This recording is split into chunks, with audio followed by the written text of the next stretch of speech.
Goosebumps is rated GB7 because it may be too spooky for Goosebumps fans under 7.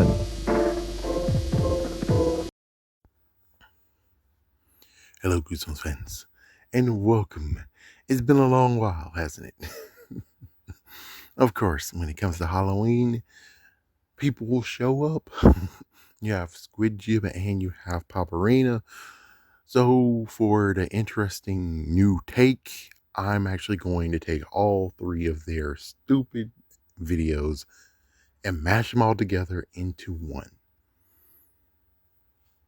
Whatever, let's just do this.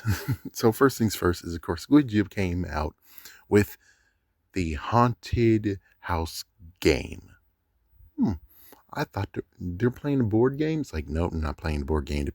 They're reading a short story.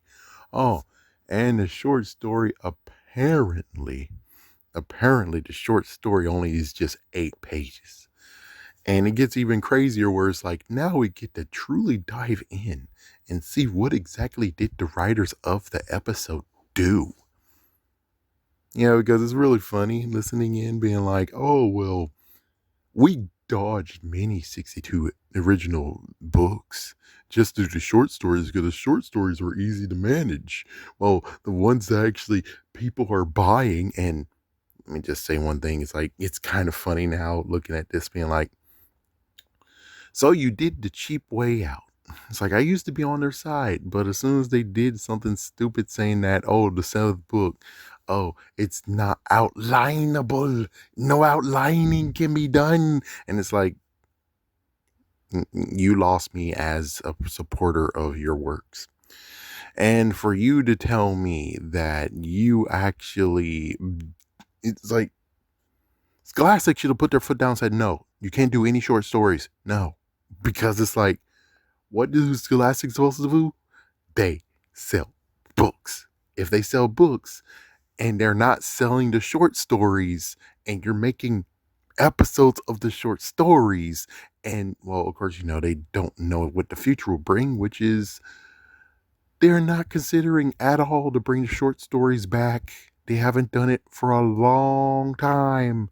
So that means that all this time with you and your stupid episodes, you wasted Scholastic's time because they can't even which they're not doing a book and DVD combo, which would be cool. But the thing is just that the fact of where it's like, but y'all guys aren't doing what you're supposed to be doing, selling books. They're looking for the book called The Haunted House Game, and there isn't one.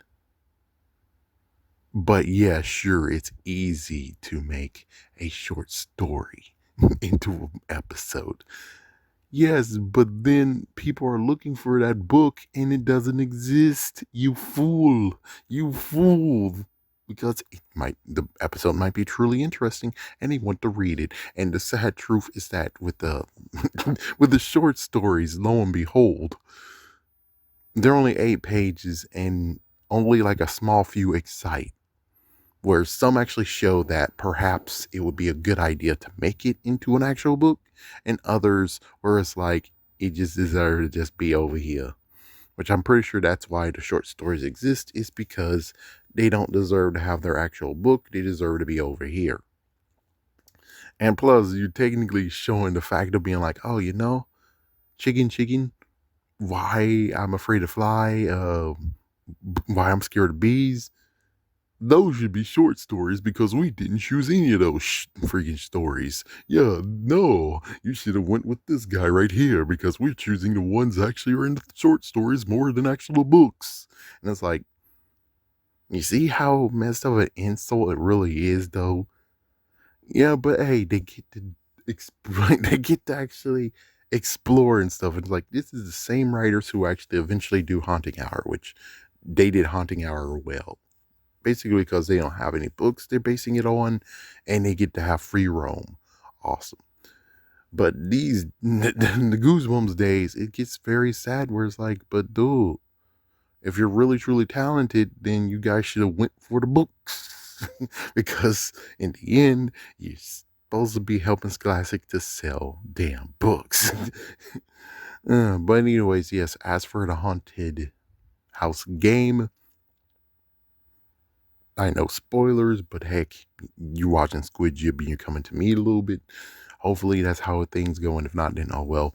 It's the fact of where it's like it turns out that these four kids were just like four kids in the episode. They don't have, so they're supposed to be babysitting. I'm like, wait, hold on. So they cut out two kids out of the freaking episode. That's gone. They got rid of the little kids. They made it four eventually, but they're not actually the kids who. So, anyways, so they do some crazy stuff, of course, because it's the board game. And eventually we get to the point where it's like, oh, so it's revealed that they're ghosts. They died in 1942. And the one that actually is a freaking coward turned out, he's like, oh, okay, ooh, all right, going back in. And it's like, apparently they're in a freaking loop. It's just like what happened in the Nightmare Room. When it comes to Dear Diary, I'm Dead. So they're basically continuing on in a circle. It just continues over and over and over and over again. The episode's not set in 1942. No, it's basically using the premise of a haunted house game, and a girl is basically luring poor children in to see their doom. Sometimes it works, sometimes it doesn't work. That's about it. And of course, as mentioned, they usually have a rule. Good news is that I'm not over there, because if the rule stated for me, I would actually have to drink. Which, did they even drink in the episode? Well, they have to, because because one of the actors of the episode turned out to do great things. Even though I don't think, did they actually drink when it came to the girl that was going to be in Animorphs?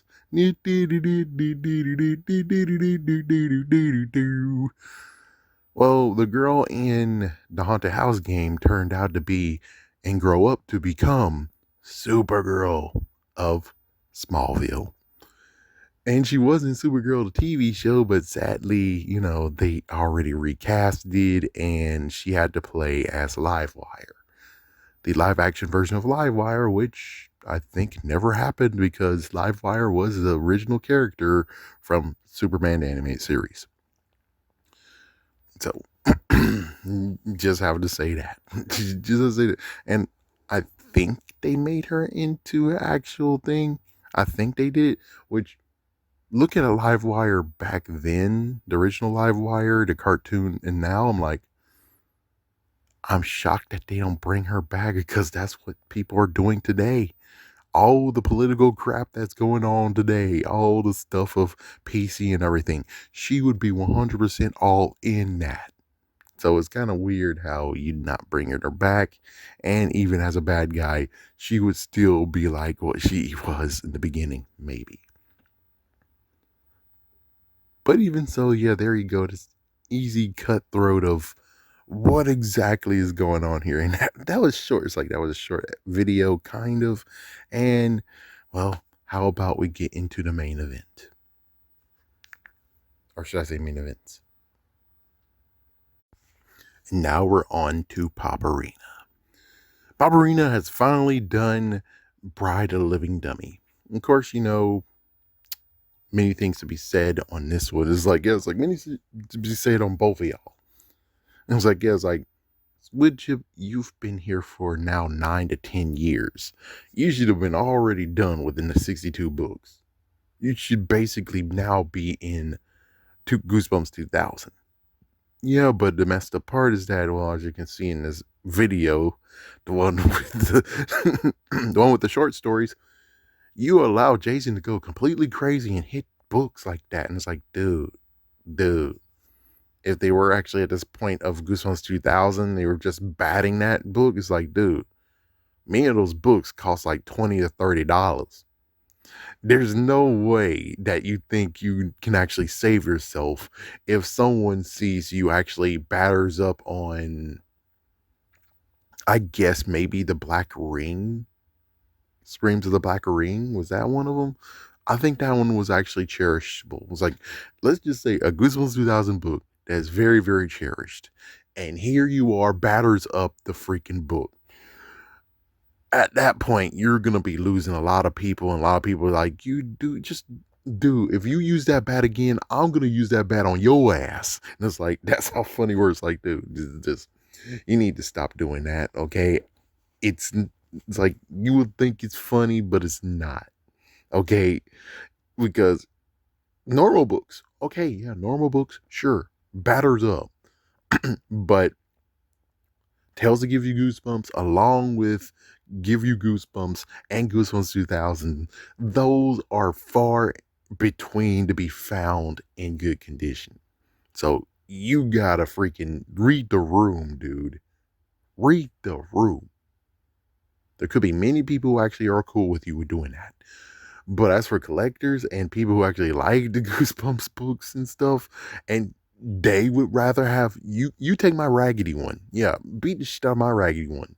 Let me have that new one. It's like that's how it works. It's like, dude, if you're gonna be batters up, at least allow it to be a raggedy freaking copy. Other than that, dude, what you doing? What you doing? As for Paparina, basically is simply let's just say that, dude, this is just what, 25 books? You could be doing with that with 3 damn years, 2 years. You'll be done with it in 2 years. Of course, the last month of Goosebumps 2000, you'll do 3 books instead of 2. Yeah, I think that's how. Well, sorry, 2 books instead of 1. There we go. Unless you triple time it, and it's like you could do it in 1 year, just 3 books every 4 months. It's like yes, but he doesn't want to do that, and I think it's gonna take a long while for someone to actually truly be like, "Come on, dude, just do it already." uh, it's sad. It's really sad, but anyways, Bride of the Living Dummy. I think I did this one many times before. I think this was like maybe the second or first one I did when it came to differences between the book and episode. So we're just gonna talk a little bit loosey goosey on things on differences from the episode and also just some chatter and plus, the question answered by my opinion, even though it's like, did Squid Jim answer the question? I think Squid Jim might have answered the question. Hold on, let me see what I'm real. Okay, that's weird. Oh, well, anyways.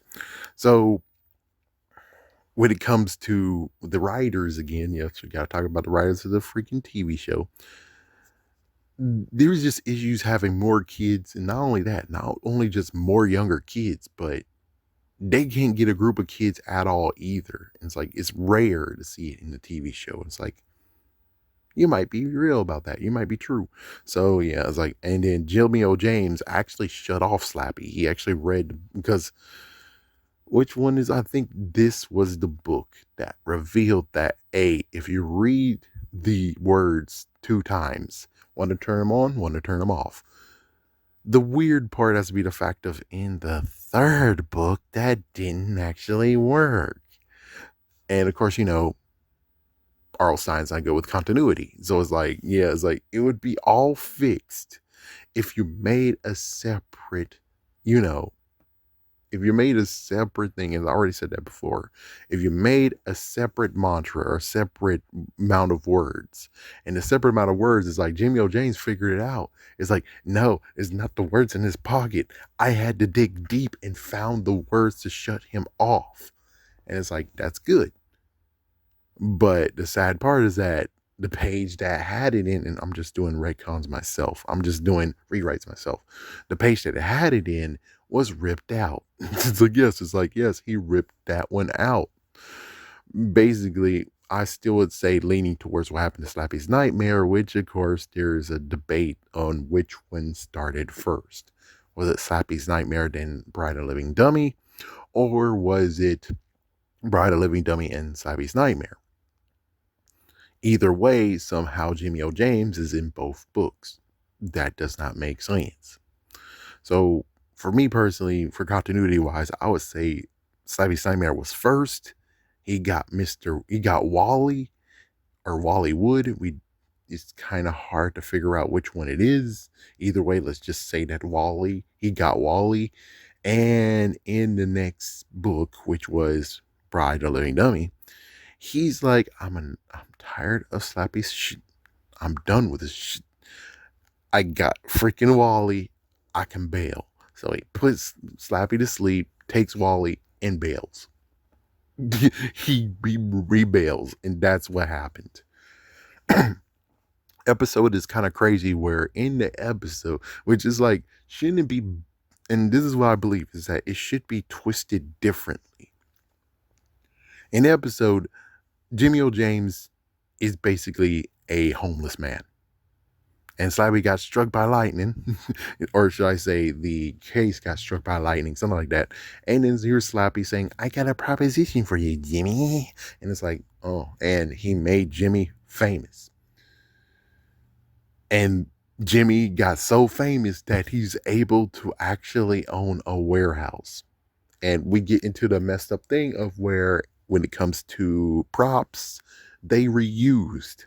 Since they reused, it equals that in the TV show universe, Jimmy O. James, I guess with Slappy's help, gathered all of Slappy's, in quotations, enemies. So Jimmy O. James was able to get Dennis and put him to sleep, was able to get Rocky and put him to sleep, and I guess maybe a few others. So it's like he basically bought Rocky and Dennis from the two families, respectively. And it's like, it doesn't really help. I wish they didn't do that. I wish they didn't actually reuse props. They should have just used the dummies that was in the third one. It's like, did they have one? It's like, yeah, they had many of them. So that means that what they should have done was took those and then changed their hair color and crap, and then allowed those to get trashed. So at least the good news is that you can't connect those to the dummies that was in the second or third episode, respectively. But of course not. They have to reuse, and they want to go cheaply and stuff, and thus you get this messed up freaking issue of where someone actually starts to point out, hey, Slappy's enemies. But anyways, he gets to have a warehouse, while in the book, he gets to have a trailer, which before, Slappy's Nightmare and everything, just using it as sequence, it seems that Jimmy O. James basically was saving all his money. And as soon as he got enough money, he dumped Slappy and bailed. He just ran away. Yes. Or, sequence wise, the idea that the second one was the first one, he grabbed all the money, he took Wally, and he bailed. Ooh. To continue his act, but without Slappy, and this time he's gonna be living La Vida Loca. Outside, inside out, living La Vida Loca. But anyways, yeah, so I would say that technically they should be switched. I would have preferred it being switched. Because it's like, dude, there's no way how Slappy got you so rich that as soon as he leaves, you have to listen to his orders, you're not set for life. It's like, dude, it's like, I would have preferred he would have just been in the trailer. He was doing good for himself. He saved up and stuff. And while in the book, Jimmy O. James seems to be with him for a long while. So that was just my thoughts on this. But yeah, it's interesting that he threw him in the trash. Well, in the episode, he was in the trash in the beginning. And they cut 2 birthday gigs out, which the kids, lots and lots of kids, is like, even in Attack of the Jack-O-Lanterns, there was supposed to be a bunch of kids, but they're like, no, here's my middle finger. We're not going to get a bunch of kids over here to do a party that lasts for like, what, 3 minutes or 1 minute or 2 minutes. Anyways, we get the first time ever of Slappy's origin, which now sadly, we have two issues. We have Darkwell the Magician and we have Franz Mahar. Darkwell the Magician, if we're talking about him, apparently that is true. He's like, yes, it's like what was mentioned in his book is true. But if we're talking about Franz Mahar, it's slander. Basically, and it sounds like it because we read it in Slappy's Evil Twin. I'm Slappy's Evil Twin. Is that these freaking jerk asses over here who, of course, have more pull. There's a bunch of people, so that means that they can take the history of Franz Mahar, which his name was lost in test of time. But even though his name is lost, they keep saying that he's evil, he's messed up, Slappy stole shit, and he caused plagues and stuff. It's like we read what happened in I'm Slappy's Evil Twin, talking about Franz Mahar. You guys are lying. You guys lied about him. You lied. I bet you even didn't even want to mention, oh yeah, we burned him alive too. We burned him alive too. Actually, no, he ran to America, so he couldn't burn him alive, but pretty sure you wrote out not the fact of we burned down his house. Yes, I'm pretty sure you didn't even mention that, did you? It's like, yeah, it's weird. It's like, well, they burned a dummy and they thought it was real, and it's like, yes, two of them or more, and they don't even mention that. It's like it's kind of got skewed over the years, I guess. Well, not even years because it's like 1800s, so it's like 2 centuries passed by, close to 2 centuries passed by. There's no 1 or 2 centuries. Anyways, there's no way how they can really actually keep the same story. There's going to be facts and stuff lost, which I'm pretty sure that's why they're not knowing that he has two of them. But of course, he kept that hidden anyways. So, shoot, I'm just saying, if it was Franz Mahar, they're jerks. They're jerks. If it's not Franz Mahar and it's Darkwell, then that means that that's all true. That's 100% true. Thank you, Slappy. Beware. That's all true. Okay, well, here's one good question. Why does Mr. Wood have a card 2 in the first book? Well, you'll learn, right? He'll learn. When will he learn? I think like, when did we learn about Mr. Wood and everything? It's like, hold on. When did we learn about that? I think we learned about Mr. Wood and everything in I'm Slappy's Evil Twin, I guess. Again, still, it's like I think there's more, but the thing that actually shows that, hey, here it is the fact of Mr. Wood and Franz Mahar and Darkwell the Magician and Darkwell freaking screwed over Franz Mahar. So the same magic is the same that actually happened on both of them, which means that yes, of course they have cards. There you go. Hopefully that answers your question.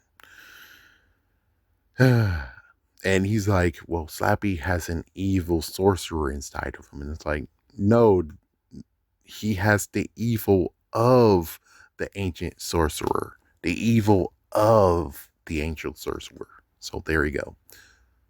As for his rewrite, it's like, is there anything else that's different? It's like, the same old, basically. Same old thing. But, if 2 versus 1, because let's not forget, instead of twins, they just got one girl. It's like, yeah, it's like, I have a question. It's like, yeah, I got a question personally. If you were to actually do twins, does that mean that we would actually either A, have a Parent Trap like thing going on here, which Parent Trap with Lindsay Lohan, I think, happened at the same year or closely the same year as this. So that means that y'all guys can do, the movie magic of having that girl in as a twin. So I don't know. Maybe that costs more money, but I doubt it. I'm pretty sure y'all guys just didn't think of it.